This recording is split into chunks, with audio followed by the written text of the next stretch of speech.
Hiu Moses na jogi shwara dol kaba loy kun piny gwejene kan in mukun yala kani ya mabalada wale ken jif te gwejen gati chiago men yogo nen amen shankel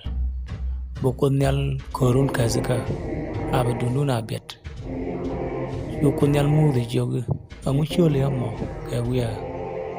lere ji sirwal akut kajin kam na ke dunyal bite du shurin wi bar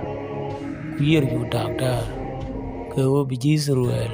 bar mo kwik akude kan balo jif jakabum kabiga ka gwor amenare yer bara shu moy kek ka fero kanarem gadial ka torbieli ke ji joni ke biji jif akumach en kunyal muwa pero kana torbieli ke ji joni ke wotiam Osio wal ngwan bas wal dok boga wal badak